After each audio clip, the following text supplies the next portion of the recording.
ಐಶ್ವರ್ಯ ಗೌಡ ಚಿನ್ನ ವಂಚನೆ ಪ್ರಕರಣ ಇಡಿ ವಿಚಾರಣೆಗೆ ಬರಲಿದ್ದಾರೆ ಡಿಕೆ ಸುರೇಶ್. ಕೆಲವೇ ಕ್ಷಣಗಳಲ್ಲಿ ಡಿಕೆ ಸುರೇಶ್ ಇಡಿ ವಿಚಾರಣೆಗೆ ಹಾಜರಾಗಲಿದ್ದಾರೆ. ಡಿಕೆ ಸುರೇಶ್ ಹೆಸರೇಳಿ ಐಶ್ವರ್ಯ ಗೌಡ ಕೋಟಿ ಕೋಟಿ ವಂಚನೆ ಮಾಡಿದ್ದ ಪ್ರಕರಣ ಇದು. ಡಿಕೆ ಸುರೇಶ್ ತಂಗಿ ತಾನು ಅಂತ ಹೇಳಿ ಕೋಟಿ ಕೋಟಿ ವಂಚಿಸಿದ್ದಂತಹ ಐಶ್ವರ್ಯ ಗೌಡ ಚಿನ್ನ ವಂಚನೆ ಪ್ರಕರಣದಲ್ಲಿ ಈಗ ಡಿಕೆ ಸುರೇಶ್ ವಿಚಾರಣೆಯನ್ನ ಎದುರಿಸಬೇಕಾಗಿದೆ. ಇದಕ್ಕೂ ನನಗೂ ಯಾವುದೇ ಸಂಬಂಧ ಇಲ್ಲ ಅಂತ ಡಿಕೆ ಸುರೇಶ್ ಹೇಳಿದ್ರು. ಆದ್ರೆ ಡಿಕೆ ಸುರೇಶ್ ಅವರ ಹೆಸರು ಹೇಳಿಕೊಂಡೇ ಐಶ್ವರ್ಯ ಗೌಡ ಇಷ್ಟು ದೊಡ್ಡ ಅಕ್ರಮ ನಡೆಸಿರೋದ್ರಿಂದ ಈಗ ವಿಚಾರಣೆಯನ್ನ ಎದುರಿಸಬೇಕಾಗಿದೆ. ಇಡಿ ವಿಚಾರಣೆಗೆ ಕೆಲವೇ ಕ್ಷಣಗಳಲ್ಲಿ ಡಿಕೆ ಸುರೇಶ್ ಹಾಜರಾಗಲಿದ್ದಾರೆ. ಶಾಂತಿನಗರದ ಇಡಿ ಕಚೇರಿಯ ಬಳಿ ಬಿಗಿ ಭದ್ರತೆ ಇದೆ. ಕಚೇರಿ ಬಳಿ 100ಕ್ಕೂ ಹೆಚ್ಚು ಪೊಲೀಸರ ಭದ್ರತೆ ಇದೆ. ಡಿಕೆ ಸುರೇಶ್ ಹೆಸರೇಳಿ ವಂಚಿಸಿದ್ದ ಐಶ್ವರ್ಯ ಗೌಡ ಹಲವರಿಗೆ ಕೋಟ್ಯಾಂತರ ರೂಪಾಯಿ ವಂಚನೆ ಮಾಡಿದ್ರು. 2022ರಿಂದ 2024ರಲ್ಲಿ ಅಕ್ರಮ ವಹಿವಾಟು ನಡೆಸಿರೋ ಆರೋಪ ಇದೆ. 70 ಕೋಟಿಗೂ ಅಧಿಕ ಹಣ ಅಕ್ರಮವಾಗಿ ವಹಿವಾಟು ಮಾಡಿದ್ದಾರೆ. ರಿಯಲ್ ಎಸ್ಟೇಟ್ ಕಡಿಮೆ ಬೆಲೆಗೆ ಚಿನ್ನ ಕೊಡಿಸ್ತೀನಿ ಅಂತ ಹೇಳಿ ಯಾಮಾರಿಸಿರುವಂತ ಪ್ರಕರಣ ಇದು. ಕೋಟಿ ಕೋಟಿ ವಂಚನೆ ಮಾಡಿರುವಂತ ಈ ಪ್ರಕರಣ ಬಹಳ ಜೋರಾಗಿ ಸದ್ದು ಮಾಡಿತ್ತು. ಕಾರಣ ಡಿಕೆ ಸುರೇಶ್ ತಂಗಿ ತಾನು ಅಂತ ಹೇಳಿಕೊಂಡು ಜನರನ್ನ ನಂಬಿಸಿ ಈಕೆ ಮಾಡಿದಂತ ಮಹಾಮೋಸ ಆಗಿತ್ತು.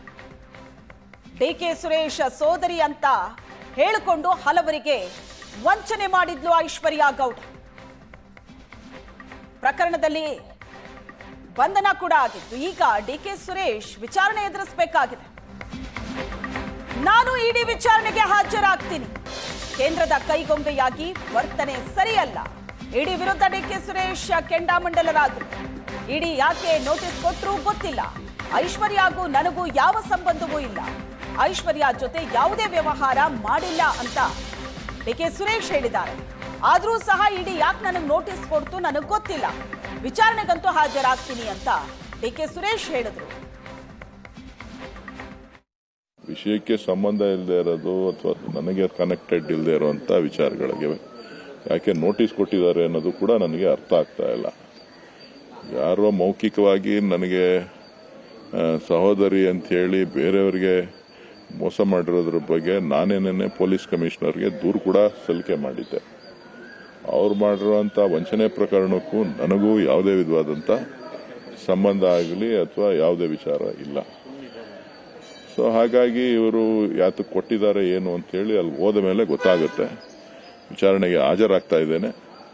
ವಿಚಾರಣೆಗೆ ಸಂಪೂರ್ಣವಾದಂಥ ಸಹಕಾರವನ್ನು ಕೊಡ್ತೇನೆ. ಪ್ರಶ್ನೆಗಳು ಯಾವ ಹಾದಿನಲ್ಲಿ ಇರ್ತದೆ ಅನ್ನೋದ್ರ ಮೇಲೆ ಯಾವ ವಿಚಾರಣೆಗೆ ಏನು ಇದಕ್ಕೂ ಸಂಬಂಧ ಇದೆಯಾ ಇಲ್ವಾ ಅಂಥೇಳಿ ನಮಗೂ ಕೂಡ ಗೊತ್ತಾಗುತ್ತೆ. ನಮ್ಮ ಒಕ್ಕಲಿಗರು ಕೂಡ ಇರೋದ್ರಿಂದ ಯಾವುದು ಸಂಬಂಧ ಇದೆ ಯಾವುದಕ್ಕೆ ಅಸಂಬದ್ಧವಾಗಿದೆ ಅನ್ನೋದನ್ನು ಕೂಡ ಚರ್ಚೆ ಮುಂದಿನ ಸಂದರ್ಭದಲ್ಲಿ ಮಾಡಬೇಕಾಗ್ತದೆ.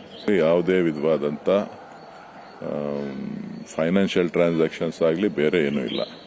ನಾನಾಗಲೇ ಮಾಹಿತಿ ತಮ್ಮೆಲ್ಲರಿಗೂ ಕೂಡ ನೀಡಿದ್ದೇನೆ. ಕಾರ್ಯಕ್ರಮಕ್ಕೆ ಏನು ಭೇಟಿ ಕೊಟ್ಟಿದ್ದೆ ಆ 2 ಕಾರ್ಯಕ್ರಮಗಳನ್ನು ಹೊರತಾಗಿ ಬೇರೆ ಯಾವುದೇ ವಿಚಾರಗಳು ನನ್ನ ಮುಂದೆ ಇಲ್ಲ.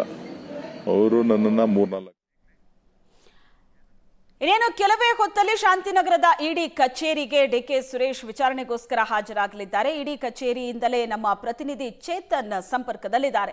ಚೇತನ್, ಈ ಪ್ರಕರಣಕ್ಕೂ ನನಗೂ ಯಾವುದೇ ಸಂಬಂಧ ಇಲ್ಲ ಅಂತ ಆರಂಭದಿಂದಲೂ ಕೂಡ ಡಿಕೆ ಸುರೇಶ್ ಹೇಳ್ಕೊಂಡು ಬಂದಿದ್ರು. ಬಟ್ ಡಿಕೆ ಸುರೇಶ್ ತಂಗಿ ತಾನು ಅಂತ ಹೇಳ್ಕೊಂಡು ಕೋಟಿ ಕೋಟಿ ವಂಚನೆ ಮಾಡಿರುವಂತಹ ಪ್ರಕರಣ ಆಗಿರೋದ್ರಿಂದ ಈಗ ಡಿಕೆ ಸುರೇಶ್ ಕೂಡ ವಿಚಾರಣೆಯನ್ನ ಎದುರಿಸಬೇಕಾಗಿದೆ. ಎಷ್ಟೊತ್ತಿಗೆ ವಿಚಾರಣೆಗೆ ಹಾಜರಾಗ್ತಾರಂತೆ? ಇಲ್ಲಿ ತನಕ ಈ ಪ್ರಕರಣದ ಬಗ್ಗೆ ಡಿಕೆ ಸುರೇಶ್ ಕೊಟ್ಟಂತ ಸ್ಟೇಟ್ಮೆಂಟ್ಗಳೇನು?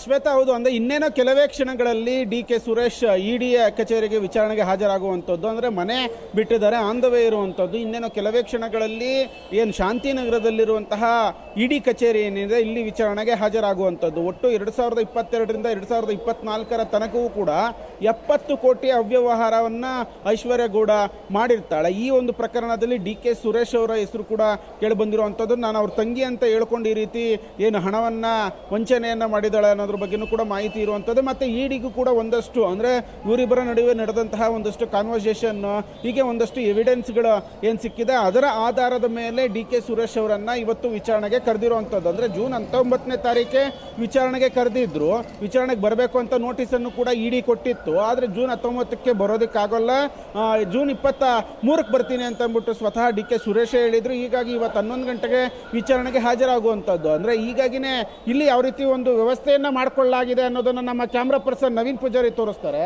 ಅಂದರೆ ಎಲ್ಲ ಅಂದರೆ ಇಡಿ ಕಚೇರಿಯ ಏನು ಪಾರ್ಕಿಂಗ್ ಏನಿದೆ ಇಲ್ಲಿ ಒಂದು ವೆಹಿಕಲ್ಸ್ಗಳನ್ನು ಹಾಕಿ ಡಿ ಕೆ ಸುರೇಶ್ ಹೋಗುವಂಥದ್ದು. ಹೀಗಾಗಿ ಪೊಲೀಸನ್ನು ಕೂಡ ಇಲ್ಲಿ ಹಾಕೊಳ್ಳಲಾಗಿದೆ. ಅಂದರೆ ಬಂದೋಬಸ್ತಿಗೆ 100ಕ್ಕೂ ಹೆಚ್ಚು ಪೊಲೀಸರನ್ನು ಹಾಕಿಕೊಳ್ಳಲಾಗಿದೆ. ಕೆಳಗಡೆ ಅಂದರೆ ಏನು BMTC ಏನು ಕಾಂಪ್ಲೆಕ್ಸ್ ಏನಿದೆ ಕೆಳಗಡೆನೂ ಕೂಡ ಪೊಲೀಸ್ ಫೋರ್ಸನ್ನು ಹಾಕಿ ಬ್ಯಾರಿಕೇಡ್ಗಳನ್ನು ಹಾಕಿ ಅಲ್ಲೂ ಒಂದಷ್ಟು ಜನನ ಬಿಗಿ ಬಂದೋಬಸ್ತನ್ನು ಮಾಡ್ಕೊಳ್ಳಲಾಗಿದೆ. ಮತ್ತು ಇಲ್ಲೂ ಕೂಡ ಪೊಲೀಸ್ ಬಂದೋಬಸ್ತನ್ನು ಕೂಡ ಈ ಒಂದು ಕಚೇರಿಯಲ್ಲೂ ಕೂಡ ಮಾಡ್ಕೊಂಡಿರುವಂಥದ್ದು. ಇದು ಪಾರ್ಕಿಂಗ್ ಜಾಗ ಆಗಿರೋದ್ರಿಂದ ಇಲ್ಲಿ ನೇರವಾಗಿ ಬಂದು ಇಲ್ಲಿಂದ ಏನು ಇಡಿ ಕಚೇರಿಗೆ ಹೋಗ್ತಾರೆ ಅನ್ನೋದ್ರ ಬಗ್ಗೆ ಮಾಹಿತಿ ಲಭ್ಯ ಆಗ್ತಿರುವಂಥದ್ದು. ಸದ್ಯಕ್ಕೆ ಇನ್ನೇನೋ ಕೆಲವೇ ಕ್ಷಣಗಳಲ್ಲಿ ಡಿ ಕೆ ಸುರೇಶ್ ವಿಚಾರಣೆಗೆ ಹಾಜರಾಗ್ತಾರೆ. ಈ ಅವ್ಯವಹಾರದ ಪ್ರಕರಣ ಏನಿದೆ, ಐಶ್ವರ್ಯ ಗೌಡ ಅವ್ಯವಹಾರದ ಪ್ರಕರಣ, ಅದೆಲ್ಲದಕ್ಕೂ ಕೂಡ ಸಮಂಜಸವಾದಂತಹ ಉತ್ತರ ಕೊಡ್ತಾರೆ ಇಲ್ವಾ ಅನ್ನೋದನ್ನ ಕಾದು ನೋಡಬೇಕಾಗತ್ತೆ. ಮತ್ತು ಇಡಿ ಹತ್ರ ಯಾವೆಲ್ಲ ಎವಿಡೆನ್ಸ್ಗಳಿದೆ ಅದನ್ನು ಕೂಡ ಇಲ್ಲಿ ನೋಡಬೇಕಾಗತ್ತೆ. ಶ್ವೇತಾ.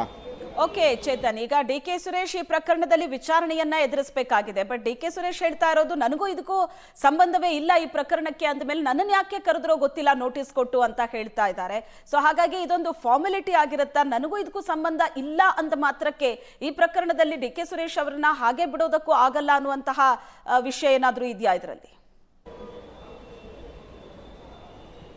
ಅಂದರೆ ಯಾವುದೇ ಒಂದು ತನಿಖಾ ಸಂಸ್ಥೆಗಳಾಗಲಿ ಪ್ರಾಪರ್ ಎವಿಡೆನ್ಸು ಒಂದಷ್ಟು ಪೂರಕ ಸಾಕ್ಷಿಗಳು ಇದು ಯಾವುದು ಇಲ್ಲದೆ ಇದ್ದರೆ ಯಾರನ್ನು ಕೂಡ ವಿಚಾರಣೆ ಕರೆಯೋದಿಲ್ಲ. ಇಲ್ಲೂ ಕೂಡ ಈ ಒಂದು ಪ್ರಕರಣದಲ್ಲಿ ಐಶ್ವರ್ಯ ಗೌಡ ಮತ್ತು ಡಿ ಕೆ ಸುರೇಶ್ ನಡುವೆ ಏನಾದರೂ ಏನು ಅವ್ಯವಹಾರಗಳ ಬಗ್ಗೆ ಯಾವುದಾದ್ರೂ ಒಂದು ಎವಿಡೆನ್ಸ್ಗಳಿತ್ತಾ, ಡಿಜಿಟಲ್ ರೂಪದಲ್ಲಾಗಿರ್ಬೋದು ಅಥವಾ ಕಾನ್ವರ್ಸೇಷನ್ ಆಗಿರ್ಬೋದು, ಬೇರೆ ಬೇರೆ ಫೋಟೋಸ್ ಆಗಿರ್ಬೋದು, ಈ ರೀತಿಯಾದಂಥ ಒಂದಷ್ಟು ಏನು ಸಾಂದರ್ಭಿಕ ಸಾಕ್ಷಿಗಳೇನಾದರೂ ಇದೆಯಾ ಅನ್ನೋದ್ರ ಆಧಾರದ ಮೇಲೇ ಕರೆಯೋದು. ಇಲ್ಲೂ ಕೂಡ ಇಡಿ ಅಧಿಕಾರಿಗಳು ಆ ಒಂದಷ್ಟು ಎವಿಡೆನ್ಸ್ಗಳನ್ನು ಇಟ್ಕೊಂಡೆ.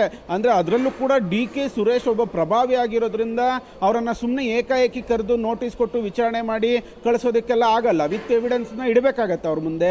ಯಾಕಂದರೆ ಅವರು ಕೂಡ ತಮ್ಮ ಲಾಯರ್ ಜೊತೆ ಬರ್ತಾರೆ. ವಿತ್ ಎವಿಡೆನ್ಸನ್ನು ಇಟ್ಟು ಡಿ ಕೆ ಸುರೇಶನ್ನು ವಿಚಾರಣೆ ಮಾಡಬೇಕಾಗತ್ತೆ. ಹೀಗಾಗಿ ಈ ಒಂದು ಪ್ರಕರಣದಲ್ಲಿ ಒಂದಷ್ಟು ದಾಖಲೆಗಳು ಅಂದರೆ ಡಿ ಕೆ ಸುರೇಶ್ ಪಾತ್ರದ ಬಗ್ಗೆ ಒಂದಷ್ಟು ಏನಾದರೂ ದಾಖಲೆಗಳು ಸಿಕ್ಕಿರ್ಬೋದು ಇಡಿಗೆ. ಅದನ್ನು ಆಧಾರದ ಮೇಲೆ ವಿಚಾರಣೆ ನಡೆಸ್ಬೋದು. ಅಥವಾ ಈ ಅವ್ಯವಹಾರದ ಮಾಹಿತಿ ಡಿ ಕೆ ಸುರೇಶ್ ಅವ್ರಿಗೇನಾದರೂ ಇತ್ತ ಇಲ್ವಾ ಅನ್ನೋದ್ರ ಬಗ್ಗೆ ಕ್ಲಾರಿಟಿ ತಗೊಳ್ಳೋದಕ್ಕೂ ಕೂಡ ಈ ಒಂದು ವಿಚಾರಣೆ ಆಗಿರ್ಬೋದು. ಸದ್ಯಕ್ಕೆ ಯಾವೆಲ್ಲ ದಾಖಲೆಗಳಿದೆ ಆ ದಾಖಲೆಗಳನ್ನು ಮುಂದಿಟ್ಟು ಒಂದು ಏನು ಸುರೇಶ್ ಅವರ ವಿಚಾರಣೆಯನ್ನ ಇಡಿ ಅಧಿಕಾರಿಗಳು ನಡೆಸ್ತಾರೆ ಅನ್ನೋದ್ರ ಬಗ್ಗೆ ಇಲ್ಲಿ ಸದ್ಯದ ಕುತೂಹಲವಾಗಿರುವಂತದ್ದು. ಶ್ವೇತಾ.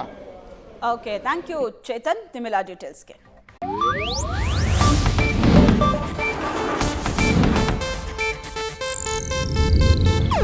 ಇದು ಏಷ್ಯಾನೆಟ್ ನ್ಯೂಸ್ ನೆಟ್ವರ್ಕ್ ಪ್ರಸ್ತುತಿ.